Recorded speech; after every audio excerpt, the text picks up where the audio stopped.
22 сентября 2018 года барабанщики отряда «Флагман» торжественным маршем открыли первый чемпионат Евразии по современному мечевому бою, который состоялся в Екатеринбурге. Длился турнир 2 дня. Один мальчик меня хотел толкнуть, он упал, и потом мне сказали все уходить. Кто из нас победил сегодня? Мы оба. Здесь есть возможность развития для детей маленького возраста. Чем раньше приходит ребенок в спорт, тем больше у него результатов и навыков вырабатывается уже к более среднему, и старшему возрасту. Детей надо чем-то занимать. И неважно, мальчик это или девочка, спорт – это самое главное, здоровый образ жизни.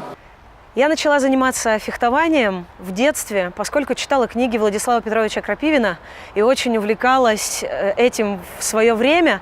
И у меня была мечта создать когда-нибудь свою школу фехтования.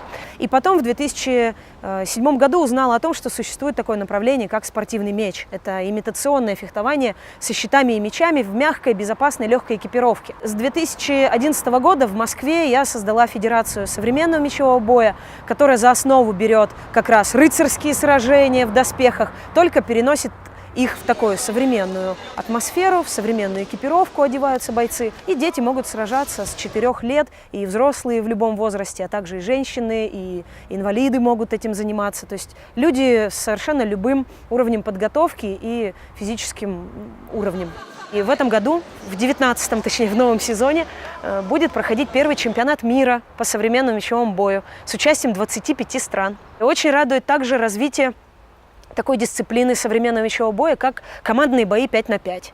Это дисциплина, когда сражаются 5 бойцов против 5 с захватом флага. Они могут работать в команде. И это очень важное направление, поскольку оно учит ребят слаженно, плечом к плечу, преодолевать трудности, добиваться победы. Такое командное образование, командный дух. И вот такие подобные соревнования проводятся по современному мечевому бою по всей России и за рубежом. СМБ в первую очередь это детский вид спорта, детская дисциплина. И именно в Екатеринбурге, и именно на Урале мы эту мысль введем в массы, то что мягкое фехтование, оно для детей.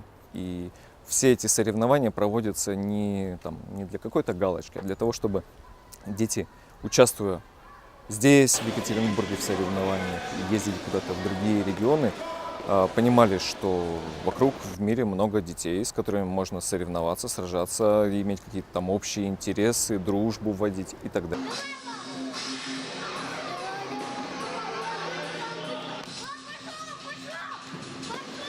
Это у вас первое соревнование или нет? Нет, не первое, это у нас второе. Как давно вы занимаетесь мечевым боем?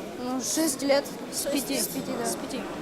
Насколько трудными для вас были именно эти соревнования?